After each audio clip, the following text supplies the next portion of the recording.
Hello, everyone, and welcome to another episode of Red Valkyrie Presents. I am an incredibly muffled Shae the Red, and if you watched the Into the Forge earlier, you know exactly why. And I'm banking on Joe not having seen that, which will be great. Oh, unless yes, I you didn't saw see it, it. in which case, fuck. I'm here with my awesome co-host, Sci. How are you doing? Awesome, hungry, tired, but you know what? We have another 5 hours to go, so Yeah. that'll be great. So suck it up. Oh, jeez. At Marathon. least you can look. At least you can drink an energy drink, because I Just pour it don't in. have that access currently. Pour it in. And of course, we are here with Mr. Joe Sonntag. How the fuck are you, dude? I'm doing fantastic. Thank you for having me here. Pleasure to be here. Look, okay? So there's no living with Bancroft and his giant forehead now. But I'm just gonna say this. I'm gonna say it publicly. It was not Bancroft that got you up to 30 fucking K, all right? That is because you are Joe motherfucking Sonntag, and you did a damn good job promoting this shit. Thank you. Probably one of the best beginnings to a campaign, because I know the creator has busted his ass to promote this shit in a meaningful way.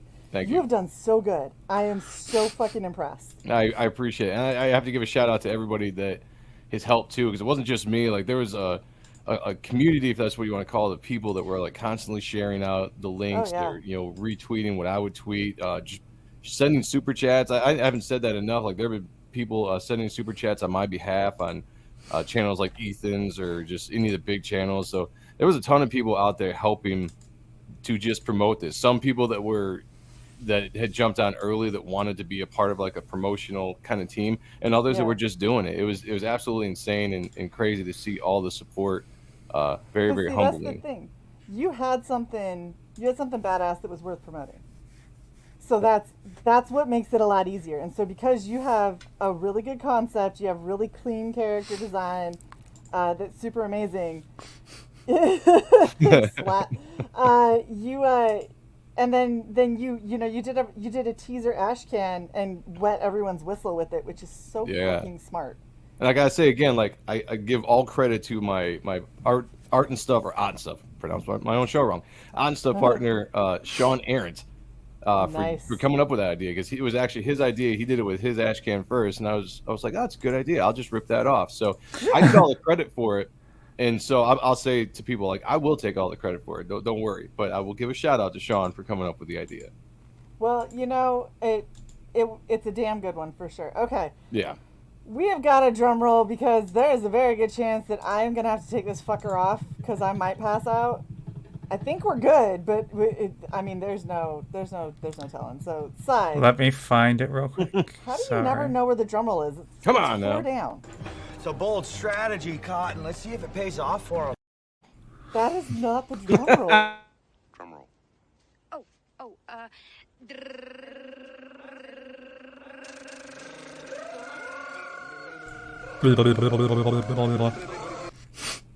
Oh shit! That is awesome. That is awesome. Wow, what a great job! I was trying to do the shirt too, and it was just not working. I was like, "Fuck it, I got the top. It's good." And we even got Wow, that's great. Thank you. Where'd you get the mask from? So, this is actually a Slenderman Mask. Nice. Okay. That is Yep, I can see that now. No, that's great. It's a great idea. Yeah. Oh, I love it. I looked around. I was like, no face mask, and was like, come on, give me something I can use. And I saw this, and I went, oh shit, I could repaint that, and that would so work. Yes. Yeah, that works perfect. That is great. I love it. So I want aside that. from the fact that it's going to be moist on the inside. Yeah, right. Exactly. Yeah. It's okay. It's Moist. latex. I can just wipe it down. But yeah, this stuff is this right here. So it's this FX paint.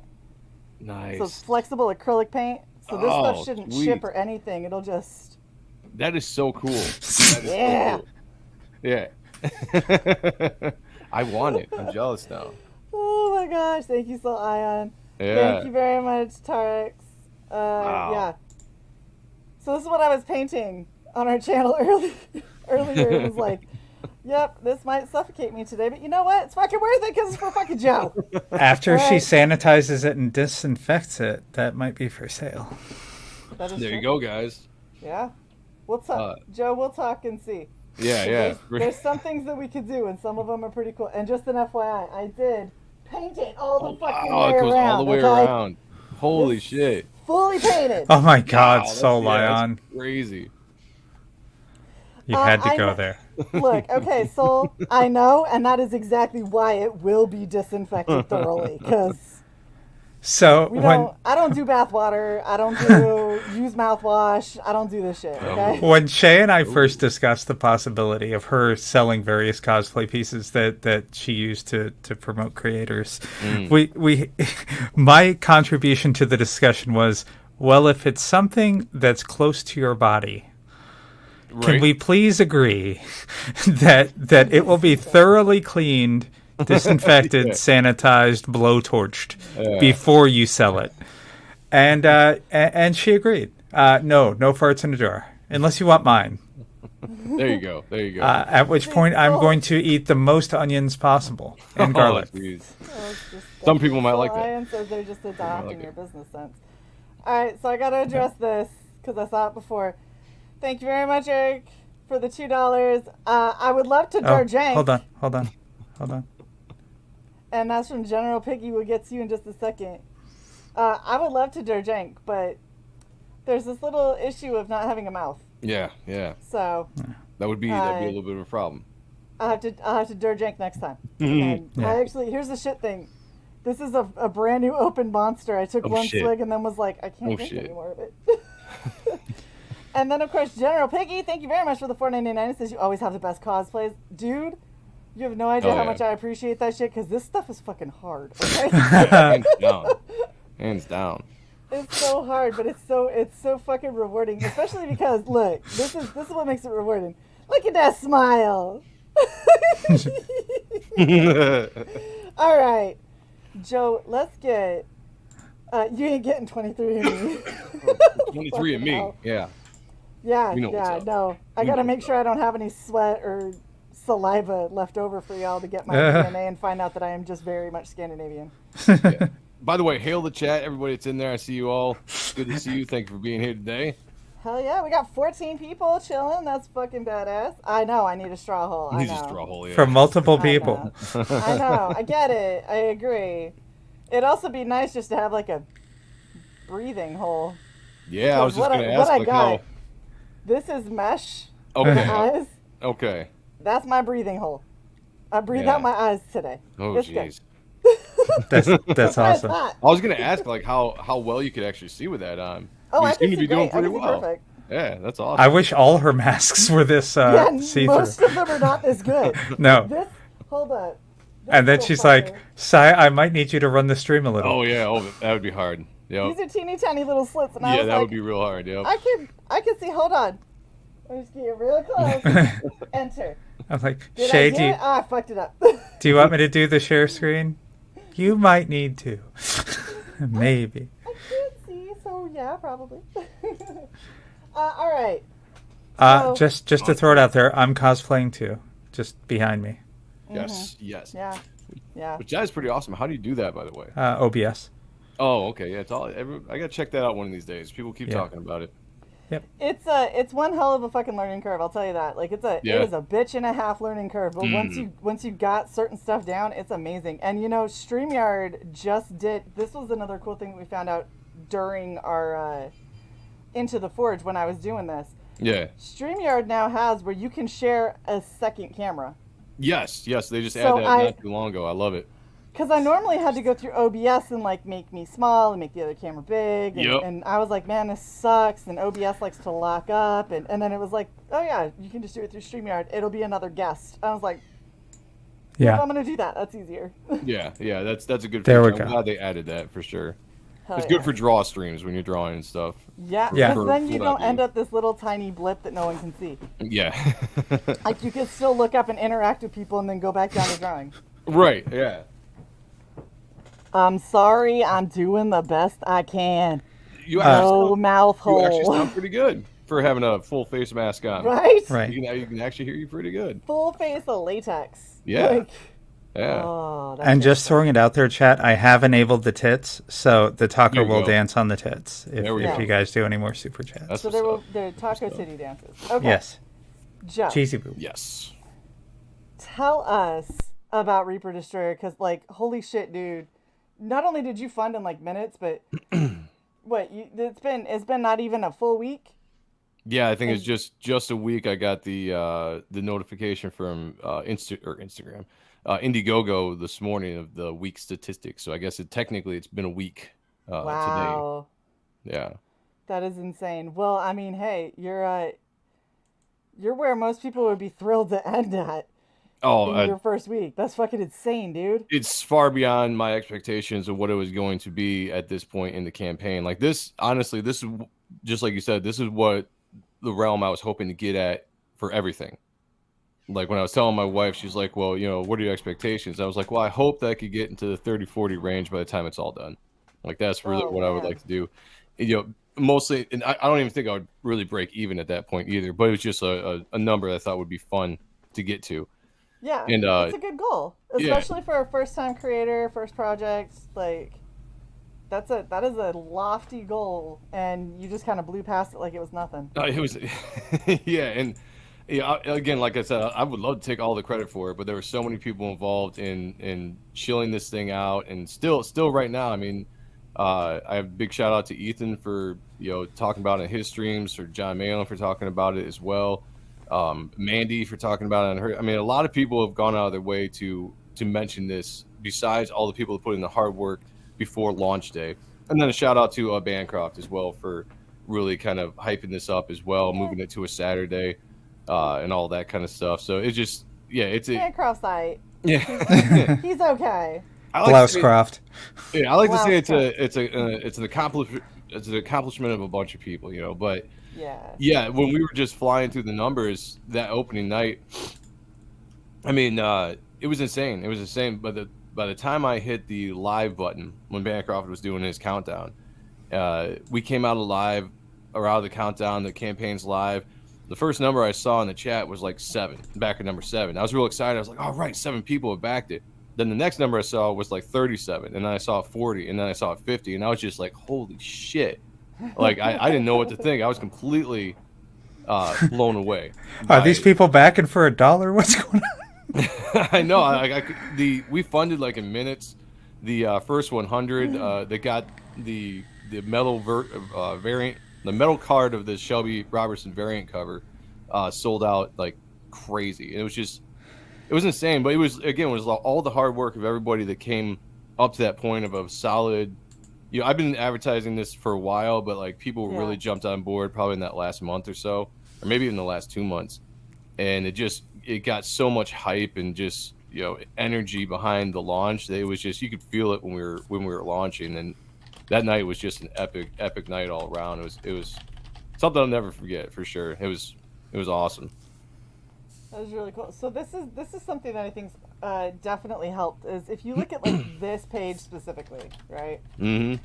So this is something that is a gripe of mine with a lot of indie creators, is that they'll have a dark scene and everything is the same motherfucking color. Oh, yeah. Like blue or purple, and like you're like, I can't discern anything from anything else. But in here you're like, okay, hold up. So we're going to go green for the background with a little bit of yellow in there. We'll do, blue for the bad guy. We'll do, black and red and a little bit of silver for our main guy. And, like, everything pops so well without it being overly muddled, without it looking, dark and difficult to discern. Yeah. But it's still very clearly, like, it's dark as shit in this scene. Yeah. And I got a lot of credit goes to Kyle Ritter for doing some amazing colors on this book. I had a lot of fun just sitting down with him, just kind of going over pages and making adjustments until the pages will look like the way we wanted them to. And they'll probably still be tweaked a little bit by the time we actually go to print. Oh, I'm sure. But he had a lot of great ideas, obviously with color scheme of the ideas he had. I designed my character to have those really, popping colors of the black with the red highlights and the silver highlights. Like that was always something I wanted, because I always figured that was a very eye appealing kind of color to see on the page. Right. And yeah, he amazes me. He amazes me with the talent he has for coloring and just bringing stuff out. Gorgeous. Well, and I'm gonna at least say this: the design that you came up with for your main character and the color choices and where you wanted, like, this is where I want there to be a little bit of red.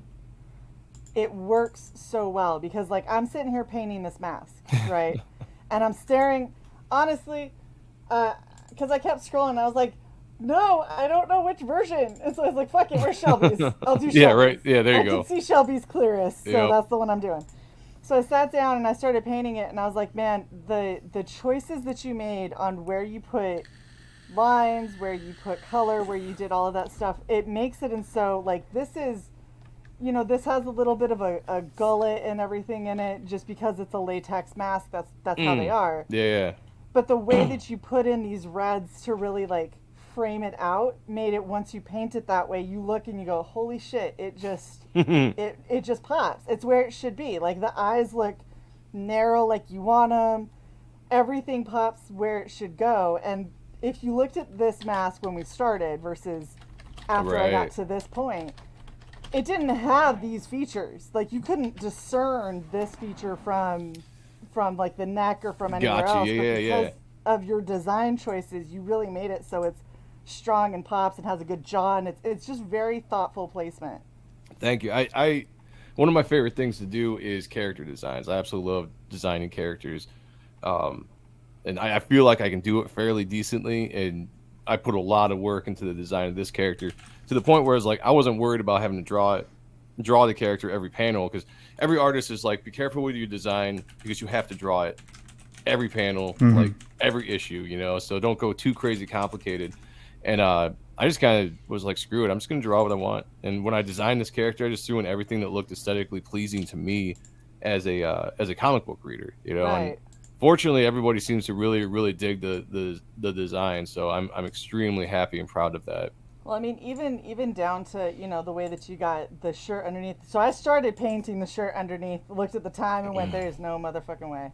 Like, it's badass, and I don't have time, and you won't even see half of it. So Right. net sum was zero. It was like, it's zero gain. But the way that you have it down, you've got it so it, lines out his pecs really well. It lines out his shoulders really well. And, like, as a cosplayer, I really appreciate those kinds of details, because especially since this is like a crossplay for me, right? Right, yeah. I'm a chick with giant boobs. Like, that doesn't really work. Right. But if I were to do this as a full cosplay, Yeah. because of those little details that you put in there, I could really sell it without me having to do, like, really painful binding or anything to try and look more dudeish. I could sell it with the sculpt, because that's what you did, is you sculpted around his pecs, you sculpted around his thigh muscles and his shoulder muscles to really accentuate them. Yeah. And it makes it, and so it pops a lot easier with a lot less effort. I mean, he's also ripped to shit, let's be real. Yeah. Like, I feel like he's done roids. He could be. And that's that's one of the things I like about and that's what I picked up from my influences growing up in the 90s and how they would design costumes back in the day. You really would design a costume around the body structure, to make everything flow well. Like you said, I wanted to highlight certain things of the body, and make just everything flow down the arms and down the legs, even the midsection, to break everything up with the kind of belt. It's not really a belt, but the design I put down there, that could be like a belt, I guess you could say. Well, you made it do the cut in, which is the stereotypical, like, when you do the hero, the villain, the anti-villain from the 90s, they all were like triangles, like upside down little triangles. Right, yeah. Back out for the thighs. Yep. You did it so it accentuates that smaller, coming in on the smaller waist without it looking like he's a top or he's like gonna fall over. Or right, there you go, yeah. A weeble wobble. Exactly, he's just like, oh no. Yeah, a lot of it, what it was, is when I was just designing the character before I came up with some of these design aspects of the costume, I would just draw in certain muscle areas, and I would be like, well, how can I how can I play off of the muscles of the human body to just make things pop well? And that's why, I have stuff around the pecs, or, I try to follow like the midsection of like that V, when everyone works out really hard with their abs and they get that V and everyone's like, oh, it's so great, to try to kind of capture that within the body as well, and just, so a lot of thought went into just the placement of it, but that's because that's my influences. I think that going back in the day, costumes were really cool because they kind of they look like they fit onto the body. They were just painted onto the character's body, and it looked right. Exactly. Not like Ryan Reynolds' Iron Man kind of painted on either. No, but like yeah, the Green Lantern. Yeah. like it goes through, and it feels like it fits like a glove. Like it fits perfectly like it should. And they all hold their shape really well. And this is something that I think a lot of people forget about. You did this right here on this outer thigh panel. Mm-hmm. That is probably one of my favorite features that you did on all of this, because a lot of it, you're like, okay, I can see like the pec area, I can see the arm area. Yeah. Everyone forgets this fucking muscle. That is one of the biggest muscles in your body, dude. Yeah. I love like muscles. Put some shit on that. Yeah. Make it obvious and badass. That looks so cool. Thank you. Yeah, I appreciate that. It's I had a lot of fun design. And it's a fun character to draw too. Like that's the cool thing about it. Like I don't get bored drawing this character because there's fun things you can do with him, including the cape. Everybody has drawn him so far that I've commissioned to draw, to do pinups for cards or prints or whatever, have all said that they really enjoy drawing this character too. Like for an artist, it's a fun fun day at the drawing table. So that makes me really happy to hear that as well. There's so much detail. Like even as a cosplayer, if I had more time, this would have been a lot more elaborate. But like you can't see it because it's behind me.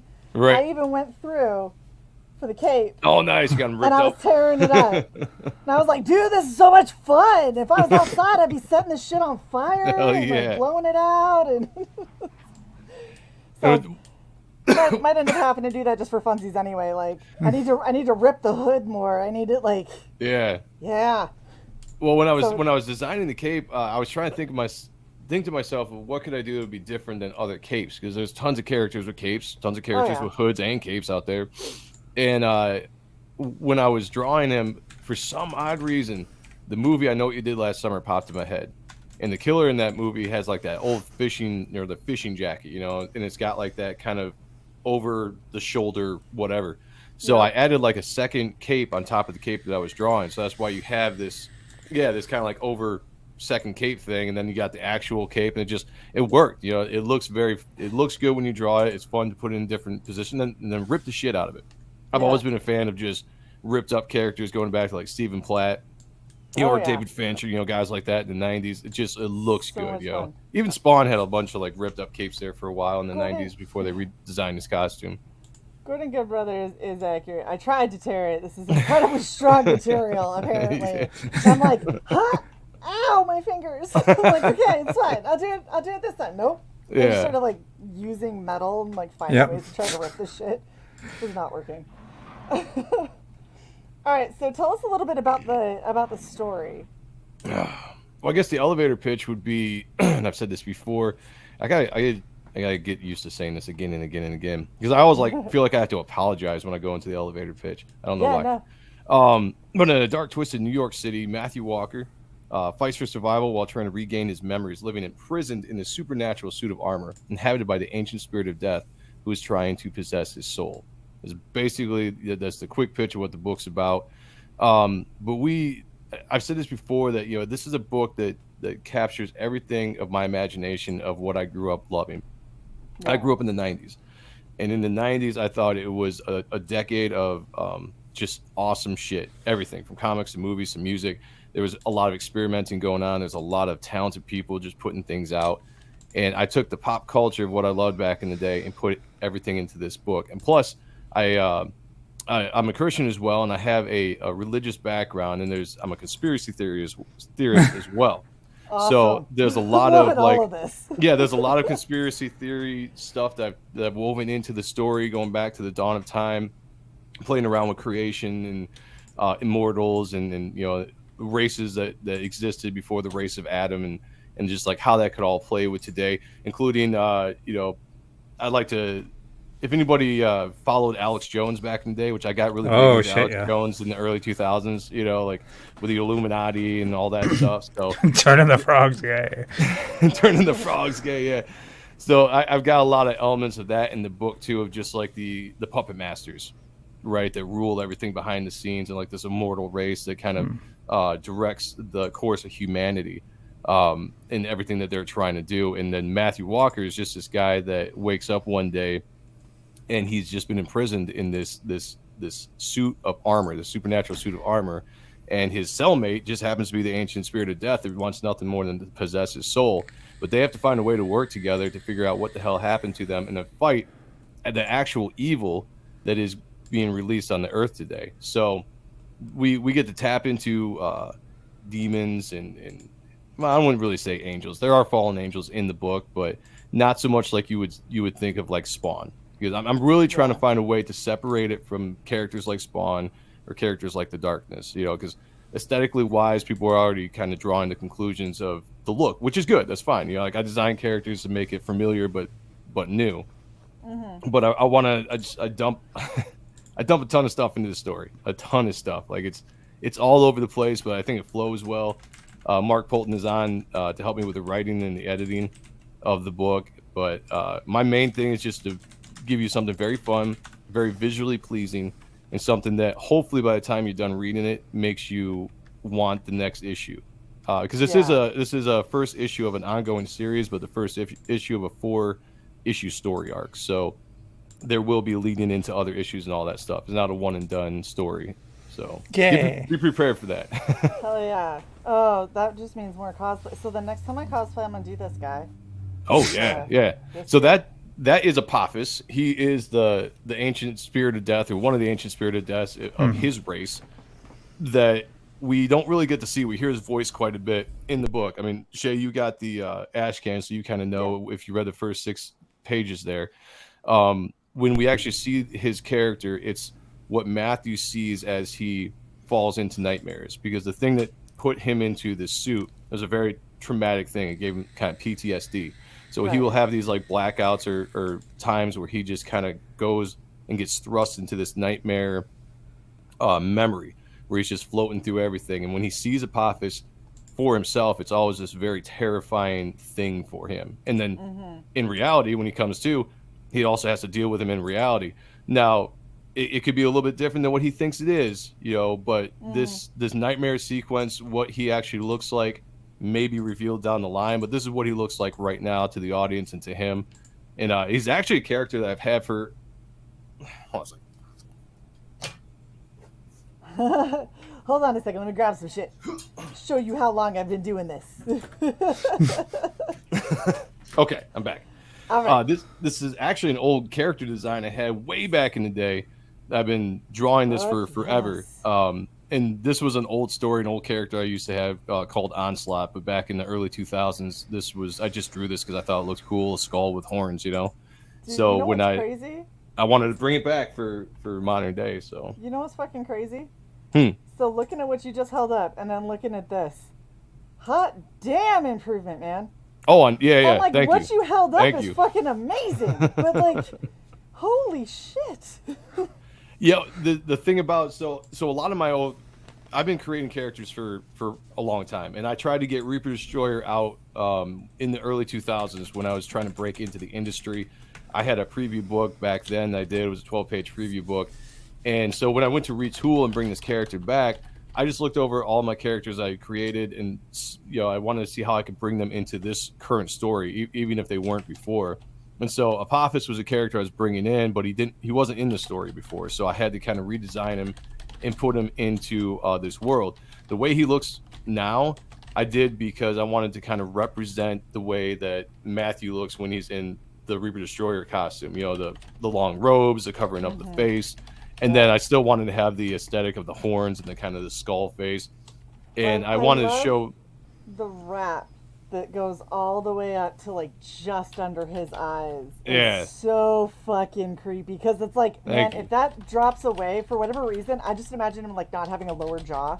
Right. Yeah. And that's like kind of like, so I gave you a little bit of a sneak peek. and we'll see later down the line, because we will see the more revealed character. You know, this is kind of the first shot you get in the book, but later down the line we will see a little bit more of that kind of coming down. You get to see a little bit more of the horrific kind of scary face and stuff you have to deal with this character, and not only him but his entire race. So I mean, the guys in the background going back to the light are all just kind of like a preview of what his entire race looks like in that dimension, that spiritual dimension, you know. Oh my gosh. Okay, so totally 100% sidebar, and if anyone's playing bingo, this is going to be a bingo square. Joe, we got to talk offline, because there's some stuff that you got here that I like. My merch brain is in overdrive right now with all the different shit you could do. We have got to talk, like, for real. There's so many cool things. Like, I could just see fucking doing some of these guys half-faced on the side of a t-shirt. You just have half of them showing up, cut out. Yeah. Dude, like, there's so much fucking cool shit you could do. Okay, hold on. I'm just gonna move on. Oh, we'll talk. All right, so stretch goals. I like how you're like, we're gonna do a 6,000, and now you're at 30,000. It's like, next one's at 40,000. Yeah, it's so I put together this group of people, including Lord Crackhead and Leandro, Amanda B, Rick Saylor, who's all over the place. People I've been talking to for a while that really back books. And they back on different levels. Some back for collecting, like big collecting. Others just kind of back because they back. And I just wanted to get a temperature of what backers like in campaigns and all this stuff. So I'd ask them a bunch of questions. And when I was trying to come up with the first stretch goal, I was like, well, where do you think I should put it? Because, you know, like, I think I'm going to put the funding goal at 5,000. And they're like, we'll put it at 6, and then we'll go up from there. And yeah, by the time the first hour was done on launch night, I'd smashed through like 3 stretch goals already. So like, holy shit! Like, and now we've gone through 4. I think we're working on the 5th. Wait, no, we've gone through 5. Yeah, we got 5 stretch goals already. It's crazy. Yeah, I love those characters. So here's the thing: is you design such badass looking characters that for me, from a cosplay perspective, they're doable, but they're challenging. Like, okay, I could, like, she's a pretty blonde, and she's busty, and I was like, got both, can do that easy. And then it's like, oh, and then she has these giant fucking metal shoulders, and these huge metal arm plates. Oh, and this giant axe that is bigger than her. Yes. Don't worry about, this huge plate armor on her hip. I'm like, oh, good fuck. Like, I could do it, but I might spend the next year just building it. Well, the good thing about this character, her name is Vanessa, and she's actually the main villain of the book. She's a very, very powerful character. Nice. Very powerful, very evil, very sexy. I absolutely love it. She's one of my favorite characters. But she will have, like, costume changes, I guess. Like, I always like the idea of having a female character and being able to play around with what they can change up and what they can wear, especially with the female body. It's fun to draw, obviously, but it's also, again, when you're talking about designing costumes, the female body is great because it's very curvy. There's a lot of things you can play off with that. So I find myself getting bored with one costume for too long, and I have to go back and, like, add, do something different. Keep similar stuff, but do something different. And you'll see that throughout the book or throughout the series. So when you actually see her in the book, she might have a completely different costume, because she, again, as far as if you didn't get the Ashcan, I explained in the Ashcan that there is a race of immortals in this book called the Elder Sons. They were the original inhabitants of the planet, of the world. And they were very powerful. I wouldn't say they were like meta-humans, but they were more powerful than the actual, like, normal humans. They had more abilities, And she was one of the most powerful and oldest of all of them. So when she comes back and starts wreaking havoc on this world, we're going to see a lot of fun. I'd lost track of my thought. I was thinking of I do that all the time. I'm rambling on. I'm like, fuck, where was I going with that? In any case, if the chat remembers where I was at, let me know before I started that tangent. But when you see her in the book, this is an ancient depiction of her. So that's what I was saying. Awesome. This is an ancient depiction of her like back in the day. So when we see her in the book, the current day, the modern day version, so she'll be updated a little bit with her costume. But you're gonna go back and forth with different costumes with her, and they're all gonna be fun. They're all gonna be sexy. That's so cool. And I've been needing to make a great axe for a really long time because in our show Dice Dames and Dudes, Bryn has a sentient great axe that lights on fire and returns. Oh, nice. Definitely going to. I just keep getting more and more reasons that I'm going to need to make a huge great axe, and why not? I love battle axes in general, and so when I was designing that character, I wanted a big ass axe, and like choose a character that can wield it. I mean, the axe. I'll say the previous owner of that axe was a very powerful giant, and now she owns it. So we'll leave it at that. So she's a very, very powerful character. Yes. Oh, I like her. That might end up being the next cosplay. So obviously we got another badass version. Yes, this is by Dan Dahl, Mr. Booty Juice himself. He's one of the first guys I reached out to do a commission piece so I could have a card. It'll probably be a print too. I'm going to do a lot of prints as well. There's just so much awesome art on this campaign with the guys I'm bringing in to help out. But he sent this to me. This is colored by Dan Kemp, who was a legendary Spawn colorist back in the 90s and early 2000s. Did a fantastic job on this. He's gonna be doing the colors for like all the prints and all the cards. I've really enjoyed working with him. Another guy I really loved growing up, and that's the kind of theme of this book. Is I'm trying to get a lot of people I loved growing up to actually work with, and I've been fortunate enough that it actually has happened that way. So. Yeah, Booty Juice or Dan Dahl, he just knocked it out of the park with this. I like his take on it because he drew the cape a little bit different than the character is, but it works. And that's one of the things I tell all the artists I bring onto the campaign to do stuff is like keep the things that need to be what they are the way they are. But there is embellishment with this character. I want to see the artist their own take on this character. I think that's what makes it fun for me as a fan to see what they're gonna do with my character. And I saw this and I was like, oh dude, I'm fucking jealous. Like this is beautiful. This is a funny thing because I'm sure that there plenty of people are staring at art and seeing the small differences, but when you look at something as a cosplayer, you really pay attention to the differences. And every single one of these people does this jawline slightly differently. Yeah.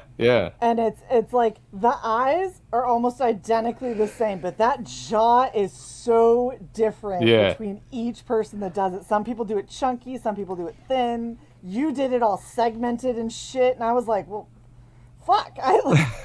Well, I'll get to Antoine's comment in a second, but I just looked at it and now I can't unsee it. I think Phoenix was the one that brought it up to me about that. But about this costume, again, like I said earlier, I get bored drawing like the same thing over and over again. So with this costume, I made it intricate to a point where I'm never gonna be able to draw the same thing on the gauntlets or on the boots or even on the chin strap the same, because the way I throw lines and just do these like kind of jagged designs. But I worked it into the story that his costume is kind of shifting and never changing, just so slightly all the time. So it gives me the freedom to do new things within the costume, but still have it look like the character has not changed much. So that was a fun thing to work into his story, because the suit's alive. It's a supernatural suit, prison, or whatever you want to call it, that is alive and kind of morphing and changing very slightly over time.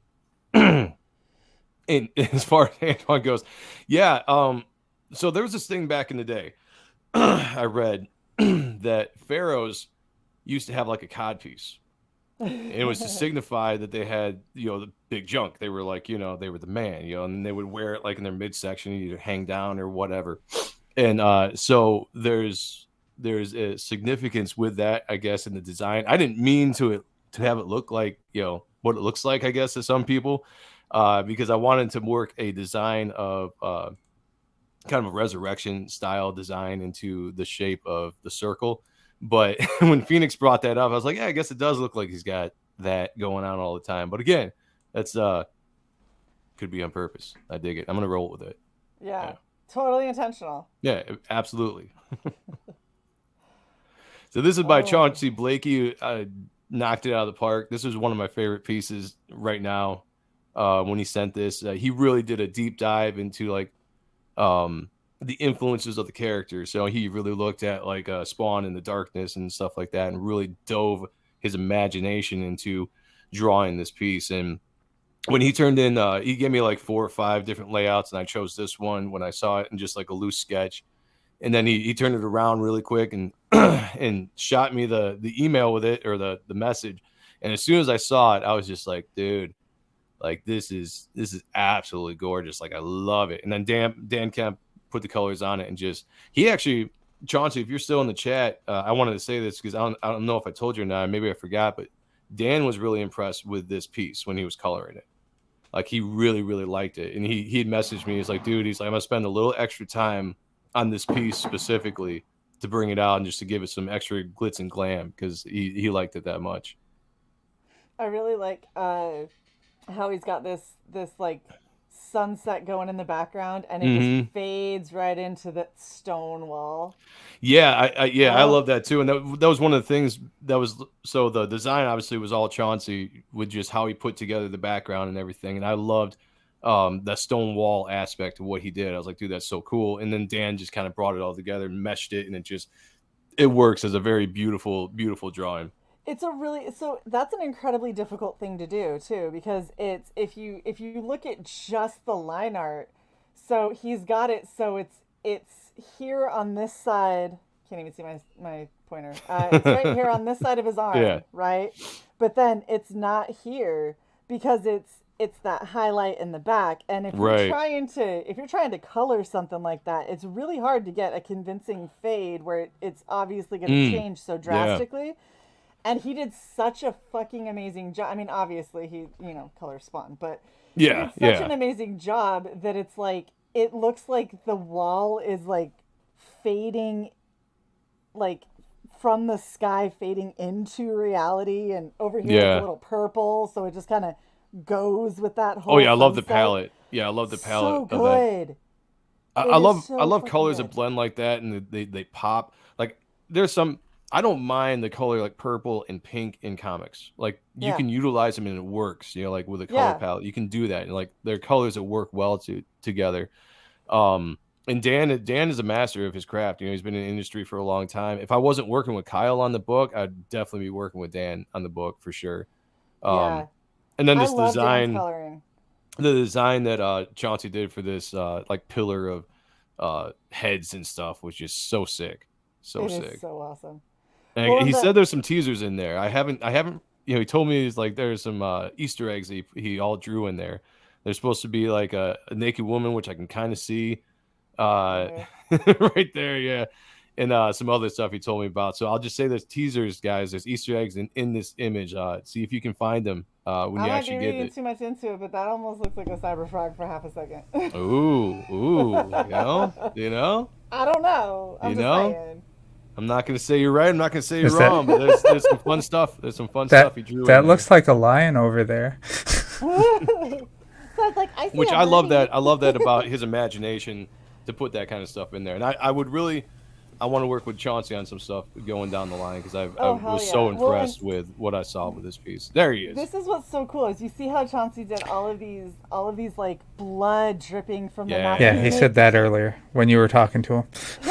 I love it because so a lot of times when people do blood, they kind of skimp on it, and it like I'm like a horror fan. Like, come on, if you're gonna do blood, like do blood. And he's got it where it's like pouring out around the teeth and dripping down. And then you had Dan go in and color it, and he did what you were talking about with that like pink to purple. Yeah, where he takes it from the stone look, and is like, oh, by the way, this may not be the most like stereotypical kind of blood. It might be closer to ichor. It might be closer to and it gives you that moment of, well, it's creepy, and I don't really know what it is, but it's really disturbing. Yeah, I love it. It's awesome. It's fucking amazing. Okay, so here's, on the 5th stretch goal at this point. Yeah. Just blew past everything. Yeah, just insanity. Got some badass. I'm sure that none of this is still available without even looking at the campaign. Well, there's so I have 10 original pages that I'm putting up, because one, I didn't want to put up any original pages. I wanted to keep them all to myself. but I was convinced by a couple of people to put up a limited amount of original pages. So there's 10 up. There's 4 that've been claimed. There's still 6 out there. They're pricey. They're at $1,000. And I did that because one, these are inks right over my pencils on the boards. We're doing an old school way. It's not blue line. It's not digital. You are getting on this original board my pencils inked over by either Joe Weems or Matt Bat Banning, 2 legendary inkers in the industry. I think that's well worth the amount for those pages. And 2, if nobody was to buy any of these original pages, I would be extremely happy as well. Because I would just put them in my collection, so there's no worries there. But I've had 4 people do it so far, so I think that's cool. But 6 left. But yeah, you're gonna. And what's gonna happen is after we're done with the entire book, I will go through the book and I will get 10 of the best pages I can find that are going to be entertaining to the people that are spending that much money, and then we will. I will sit down with the first person, and they get first choice, and the second person, and so on and so forth until all the backers are done. But yeah, so I appreciate everybody spending a lot of money on those pages. They'll be worth it, but it's definitely expensive. So thank you.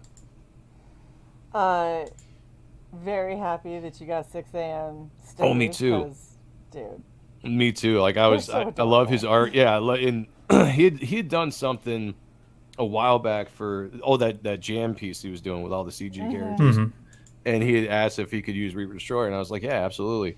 So I think the first one on there, the bottom one on the left, was the first one he did, and he sent it to me. I was like, oh, I love it. So I think that is actually the one that's in the jam. So when I approached him, I was like, dude, I want stickers for this campaign. And so he was like, here, you can have this one, and I'll draw you another one. So he drew that one, and he was like, here you go. And then I did 2 different versions. I did the blank versions, and then so the blank versions down there are going to be like cutouts. Yeah, like just cut out and die cut or whatever it's called. And then the 2 on the top are going to have the logo on the back. And everybody that backs gets these, no matter what. They're just freebies that go with anybody that backs. So whatever tier, you might end up with a ton of stickers if you back 3 times or whatever. But you get all 4 of these stickers if you just for backing. That is awesome. And then you got some add-ons. Yeah, so I made everything available as an add-on when you check out. And then I added this because there were a lot of people that missed out on the ash can, didn't know about it, or at least at the time couldn't afford the $20 for the ash can. So I told people I would have a stripped-down version of the ash can, which is just a straight black and white, cover everything, and it's the first 6 pages and maybe a pinup. And it's for $5. It's just a $5 add-on, and you can add this to your to everything. This is So this is one of the things that's actually not available in the everything tier, which everything else is available that will be in the campaign. This is the only thing that would have to be added to that tier to collect everything. But yeah, hopefully people like this because I think it'll be fun. And a great cover there, inked by Jimmy Reyes, who was one of the original guys I had pegged for the inker on this book. So he did a great job on that cover. Nice. And we had the request. Because you had to see the line art of the sirens. Oh, yeah. Can you stop giving me so many things to cosplay? Because this shit's expensive. And there's a lot of cool stuff. Yeah, these are the sirens. These are, again, characters that were in the original book when I made the concept back in the early 2000s. I always loved these characters, based a little bit on the ancient Roman, ancient Greek mythology of the sirens. But they're demon witches, very sexy, very evil. Is kind of my trend here with the female villains. What I like about these characters in the book, they all talk as one, and so if there's a sentence being said, it'll start with one of them and it'll go through all of them until the sentence is done. And it's fun to kind of work with that throughout the book. Well, but it adds such a layer of like, whoa, that's so creepy. Like you fucking hive mind shit. Yeah, that's exactly what it. Yep. And I wanted a really sexy bodies with them, to have that sex appeal. But their faces are completely shadowed out, completely ghosted out. All you see is like some evil eyes, and every once in a while you might see some evil fangs, but you never see a face because they're demons. They're not real women. So it's fun to play around with that. The darkness of looking through the hair, framing their face, and just going into like this pitch black where you kind of get lost in their faces. You've already got people who want to date them. Go for it. Oh my gosh, like Huey, Dewey, and Louie. I don't think I've ever seen Huey, Dewey, and Louie look like this, man. I don't know what kind of childhood you had, but this was not my Huey. That's some butt. Right. Yeah, right. Eric says he thinks he has dated them. Oh before. shit! Shocked you're still alive, man. But this was yeah. the 4 stretch gold. I think this was what we did at 20,000. Nice. And this is Dan is coloring this right now. So as soon as it's colored, I'll get it up and show everybody on the updates, put it on the campaign. But this will be the 4th trading card that we do. Antoine says they're the original Butterfaces. They are, yes, yes, absolutely they are. Wow, that's impressive. Okay, good shit. You know what, Joe? It's been a real long time since we've had a guest on that we've just like been bullshitting and talking with for so long and haven't even gotten to the tiers, and it's like 51 minutes into the fucking thing. Yeah. Holy shit. Let's go through the tiers. Let's do that. All right, real quick. So you got the triple threat, which is basically my cover, Shelby's cover, and the black and white line art edition, which is going to be a little bit more of a treasury edition. Comic book size, but it's going to be the samples you saw below of the scans of the page is what it's going to be. So you'll be able to see the blue outline of the comic book paper. You'll be able to see who drew it. Obviously, it's me, and who inked it. Any notes I have for the inker or colorist are going to be right on there. And then it's going to have script on it. So it's going to be a real behind-the-scenes line art collectible, for everybody that likes this stuff like I do. I fucking love that shit. It's so cool to see. Yeah. Pelrider has an important question about the witches. So they all have all the important parts, right? Yes, they do. All 3. Wait. I guess, yeah, even in their faces. You might not want to put it there, but it's, It's not worth it, man. Just go disappoint a woman at the bar. To each their own. To each their own. So you can just get my cover, which Bat, who was inking the cover, couldn't get it done in time. He had some health issues up and down, so he wasn't able to ink it in time to get it to Kyle. So we're still working on the cover. So we will reveal the cover going forward of what this thing is actually going to look like in full color of the wraparound main cover. But that's look that. At that though. Yeah, That's it's gonna so look cool. It's gonna look gorgeous. I've seen some obviously behind the scenes of what the inks are looking like and what Kyle wants to do color theory wise with the cover. I think it's gonna look absolutely badass when it's done. Yeah. You got the Shelby Robertson variant. We have a friendly competition going on right now to who can sell the most covers. I think he's got 97 and I think I'm above him. So I think I'm winning right now. So if you like Shelby more than me, by all means go out and buy a lot of his covers right now because it all benefits me and I like it.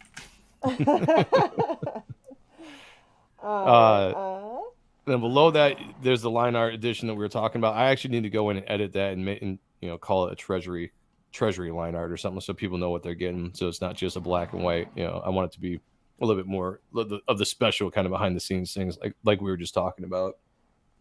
Okay. And then below that we have, let's see, the 2-pack. So I'm doing virgin covers. So there are some people like virgin covers, including myself. So you can get both virgin covers of the main cover without the logo or the imprint on it. Very cool. See, I love virgin covers because I love the art, but the problem I have with virgin covers is I'll be like, it's beautiful art. I don't remember what it was called. Right, yeah, exactly. And I'm like, hold on, I got to take it out of its sleeve because I don't remember. Yep. But it's pretty. Yeah, exactly. Yep. Some people don't like it. Some people do. Other people, yeah. But I want to throw it up there because I've always been a fan of virgins as well. Well, and because you already have the cover, it's not really extra work for you to not put the trade dress on it. Right, exactly. And sell it as an alternative. And if people want it, cool. And if they don't want it, then cool. Yeah, absolutely. Yep. The Reaper tier is just the wraparound cover, the Shelby cover, and then the both virgin covers as well. So it's just a 4-pack if you want to collect all 4 of those. And then the Destroyer tier is what I encourage everybody to get because it's a $200 value, so it's a little steep. But you get the wraparound cover, you get Shelby's cover, you get the both virgin covers, you get the exclusive full foil ash can, which got it buried here. The full foil ash can is exclusive to this tier. It's the ash can that I put out earlier, but it's the entire thing is foil. It's absolutely beautiful looking. It's way better in person. Yeah, and this is awesome. That is so super cool. Exclusive to that tier, you get that. Plus, you get 2 mystery books that we're going to be releasing down the line. You get the black and white line art edition, plus all the stickers, all stretch goals and everything. And most likely, and I just keep putting this out there because I keep having ideas of what I want to do with this campaign, especially now that it's doing so well early on. There are things I probably want to do down the line throughout in demand and all of that, where this tier could very well be well above the $200 value that you get. And if you back it once, you get everything that we put out, no matter what, no questions. So it could be a very good value going down once we get done with the actual campaign. Sounds like it. Very cool. And then, of course, the original art that there are still 6 of. Yes. So, yep, 6 of those. And like I said, again, there will be what we have on the campaign page is just examples of what they could look like. It doesn't necessarily mean that those will be the pages, but we will figure it out once the book's actually done. And I'll make sure that there are some spicy pages for everybody that's spending hard-earned money on those. Look at this. You know, Pale Rider, you know. I'm just saying, Joe. Patches are awesome, and I know a guy. Patches? Patches, man. Let's talk. Patches O'Houlihan! That's right, Timmy. Patches O'Houlihan. I like patches. Patches are good. I actually don't think I've thought about that. So yeah, it's a great idea. We know a guy who does really, really good quality. His name's Tony. Oh, Tony. And he does good work. How you doing? How you doing? Tony's good people. We like him. But yeah, seriously, this is a fucking insane campaign. So I just want to. This is where we started. 31,570. Yeah, dude, Shadowhawk, I feel you. Well, thank you, Shadowhawk. I appreciate it. So 130. Oh, if I had the yeah. means. If I have the yeah. Thanks, Eric. And Eric says patches are not needed. He's a closet patch lover. Ignore him. Yes. See, patches. Yes. Slipcover, though. No, I'm skipping that. I know a guy. See, patches. Everybody loves patches. Don't worry. Yes. We'll talk. Then it might be coming down the line for sure. Then. Yeah. If people love it, I'm willing to do things. We bought like 3 or 4 jackets each just to have all the CG patches on there. Nice. So. Yeah. Hey, I come from a metal punk background. You know, like when I used to be in music, I had patches all over the place from the bands that we play with. So I like patches. Don't get me wrong. So I'd be down. And Shae's biker by blood. So you know. Nice. Yeah. Nice. Hell yeah. Oh my God, Alex. What's up, Michael Green? Codpiece add-on, Alex. What the fuck? Stop clicking, asshole. I won't click anymore. You click. Codpiece add-on. There you go. Pale Rider said I wanted the 3 Demon Sluts patch. Yes. Yeah. I won't skip you, Eric. A slipcover would be cool too. Yeah. Slipcover could be cool too. You know what I would do though? I would probably save the slipcover for after you finish the story arc, and then do like a nice collected edition. A trade. That can be kept in. Yeah. Yeah, I'm planning that for. Yeah, I'm planning to do exactly that sometime down in the future when it's all done. Put a trade version out, and make it like something cool, like maybe like a hardcover or something. Can they do a lenticular patch? Because I feel like. That'd be interesting. Oh my gosh. Thank you, Michael. Appreciate it. Yeah, Michael. Codpiece add-on. Yeah, so maybe. There you go. There you go. All right. Shit, man. It's been like an hour. That's crazy. That time went insanely fast. Yeah, this was extremely fun. Thank you for having me on. Do you have any other little bits that you want to let us know about before we wrap up? You can follow me on social media on Joe Sonntag. I have my own YouTube channel under Joe Sonntag. We do Appreciating Comic Book Art, which is a series where we just look at the artists that inspired me as a young man. We do a live version, and I also put up videos just to go through books. Please sub to that if you haven't. I do a show called Ott and Stuff with my co-host Sean Arendt over on the channel Ott and Stuff, spelled AH''T''Stuff. That's the only way you can really find it because it's spelled so weird. But sub to that too, and we do 2 Wednesday shows and Friday shows. Very fun over there.